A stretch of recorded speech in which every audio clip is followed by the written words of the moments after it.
Right now, House Majority Leader Kevin McCarthy stunning his Republican colleagues by dropping out of the race to replace John Boehner as the House Speaker.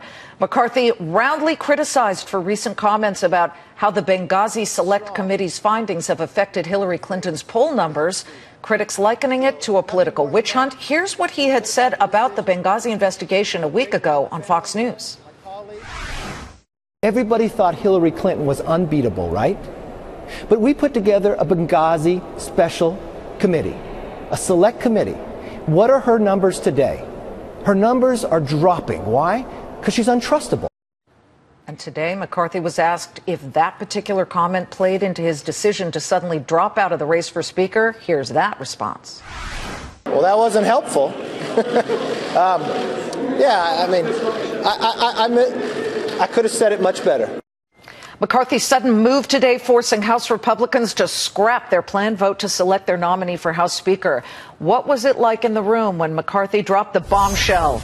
Republican Congressman Mick Mulvaney from South Carolina on the left was there, and Democratic Congressman Brendan Boyle, standing on the right here of your screen from Pennsylvania, is joining us with the Democratic perception and persuasion of what's going to happen now. This sure added some excitement to our Thursday. Congressman, welcome to both of you. Representative Mulvaney, describe what happened in that room.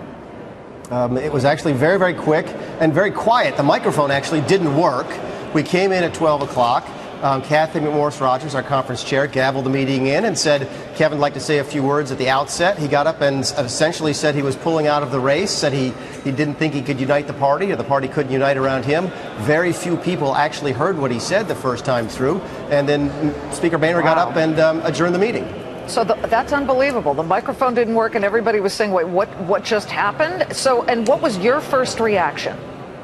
I have no idea. I was stunned. We're ordinary people. Just because we did have this strange job for a living doesn't mean we're not still human beings. And we were all just sort of stunned. I said, did that really just happen?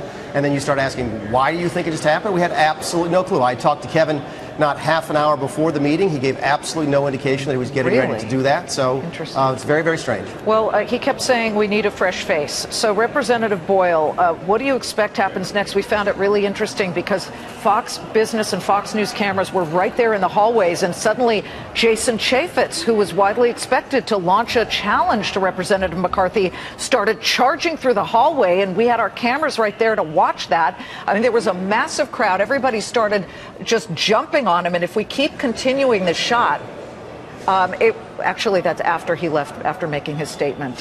Sorry we didn't get the actual shot, but I mean, you should have seen the media just descend upon him. Is it him? I mean, what are the Democrats expecting and saying? I think, well, first of all, it is shocking what happened today, but in one sense it isn't shocking. It's a continuation of whether it was Eric Cantor's shocking loss in the primary last year, or John Boehner shocking us by announcing he was just up and quitting. And now we have essentially the latest victim to that group, essentially the 30 or 40 most extreme voices in the Republican caucus, who, as Charlie Dent called them, are the folks who just don't want to govern. And I think that this is the really dangerous part of this coming up to the debt limit vote, which has to happen. Also, the funding of the budget. Which is November 5th. That's November 5th, and then keeping the government open December 11th. Frankly, what I want, not just as a Democrat, but as an American, is a governable majority.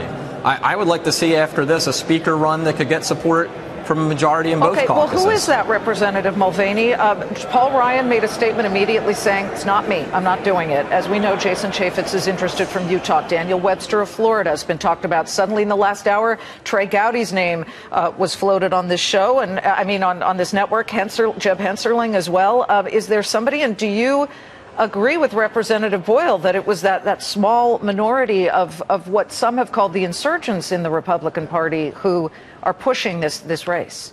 No, what Brendan was very politely not telling you is that he thinks I'm one of those small minorities. He's one of the good ones, though. Look, we've got a lot of talent in the Republican Party, and I think what you saw Kevin do today was actually in a similar vein to what John did last week, very statesmanlike. Our party is tired of our current leadership, and they want some new people. We've got some really good people in our party. My guess is the best person is going to filter to the top in the next couple of weeks. Can I say, Liz, yes. I will throw one name out there. No, don't worry, it's not mine. I'll say there's a Republican congressman from Pennsylvania, Charlie Dent, that if he ran for Speaker would probably win 2-1, get both Democratic and Republican votes. Isn't this the time to put our country first, to actually say, we're going to get some things done, we're not going to listen to the extremes, and we're actually going to govern in the best interest of the country? I hope that we end up having a speaker like that. Because, you know, I mean, if the Democrat floats a name, he's got no forget it. Well, as soon as we get any more details on what's happening, we will bring them. But we want to thank both of you for getting in front of our cameras. Congressman Mick Mulvaney and Representative Brendan Boyle, great to have you both. Thank you.